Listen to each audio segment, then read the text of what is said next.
Welcome to defence frontier. तो अब European source से भी ये न्यूज़ आ रही हैं कि पाकिस्तान चाइना से J-35, KJ-500 and HQ-19 air defence system purchase कर रहा है। तो लास्ट ईयर से ये सारी इंफॉर्मेशंस आ रही थी कि पाकिस्तान एयरफोर्स 3 सिस्टम चाइना से पोटेंशली परचेज़ करेगी, और हमने भी काफ़ी वीडियोस में इस चीज़ को कंफर्म भी किया था। तो अब ये कंफर्म हो रहा है, J-35 और KJ-500 जो अर्ली वार्निंग एयरक्राफ्ट है, चाइना का one of the most powerful aircraft है ये। और इसकी जो रेंज है वो 470 किलोमीटर है डिटेक्शन रेंज, और 12 आवर तक इसकी इंड्योरेंस है। और ये काफ़ी केपेबल अवैक्स है जो चाइना ने रिसेंटली ही इसको डेवलप किया है। और जो तीसरी सबसे इम्पोर्टेंट चीज़ है वो है HQ-19, जो एंटी बैलिस्टिक मिसाइल और anti satellite air defence system है। तो ये तीनों सिस्टम्स की पाकिस्तान एयरफोर्स के अंदर इंटीग्रेशन की जानी है।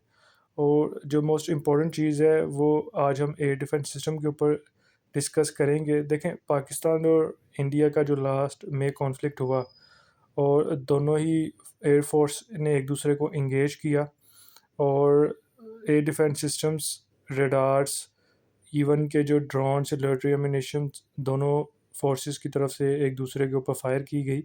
तो जो उसमें नंबर्स यूज़ किए गए थे वो काफ़ी बड़े नंबर्स थे, ताकि एक दूसरे के जो एयर डिफेंस सिस्टम्स हैं उनको ओवरवेम किया जा सके। तो बेसिकली इंडिया और पाकिस्तान का जो बॉर्डर है, 3000 किलोमीटर से भी ज़्यादा बड़ा बॉर्डर है ये। और पाकिस्तान की जो स्ट्रेटिजिक डेप्थ है वो एज़ कम्पेयर टू इंडिया उतनी नहीं है। पाकिस्तान नियरली कोई 1000 किलोमीटर की डेप्थ होगी। तो इस सिचुएशन में HQ-19, जिसकी जो ओवर द होराइज़न डिटेक्शन है वो 3000 किलोमीटर है, और इसकी जो रेंज है वो 600 किलोमीटर बताई जाती है। और मोस्ट इम्पॉर्टेंटली जो इसका इंटरसेप्टर है उसकी जो स्पीड है वो माक 20 प्लस है।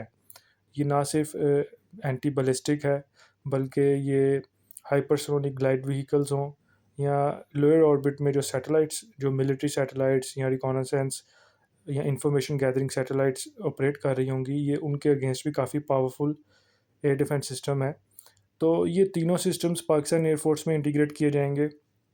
और क्योंकि दुनिया में US, चाइना, रशिया, ये तीनों ही ऐसी मिलिट्री फोर्सेस हैं जो अपने एयर डिफेंस सिस्टम्स को इंटीग्रेट करती हैं, ग्राउंड बेस्ड रडार से, फाइटर जेट्स के रडार से, अवैक्स से, और जो नेवल और कोस्ट लाइन पे जो रडार्स लगे हुए हैं, ताकि multi layer air defence system के साथ साथ मल्टी लेयर डिटेक्शन और कैपेबिलिटीज़ भी इन्हेंस की जा सकें इंटरसेप्ट करने की। और अर्ली वार्निंग जो इनके सिस्टम्स हैं वो किसी भी अटैक को प्रोएक्टिवली इंगेज कर सकें। तो J-35 पाकिस्तान एयरफोर्स में जो इंडक्ट किया जाएगा वो इन दोनों ही सिस्टम्स की इसके साथ जो उसकी कैपेबिलिटीज़ है उसको मल्टीप्लाई करेगा।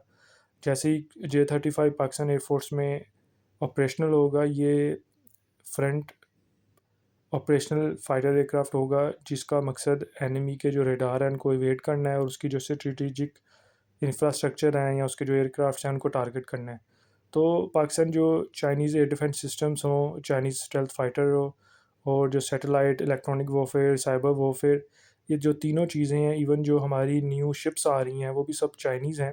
तो जो इंटीग्रेशन है इन तीनों सर्विसेज के थ्रू वो काफ़ी ज़्यादा मैसिव होगी।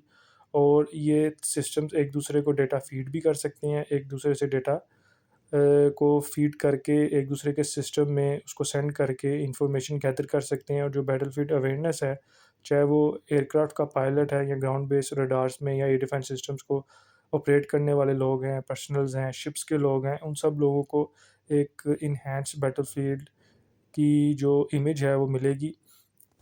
इसलिए ये तीनों ही सिस्टम पाकिस्तान एयरफोर्स की जो नेक्स्ट जनरेशन किल चेन होगी उसमें काफ़ी इंपॉर्टेंट होंगे।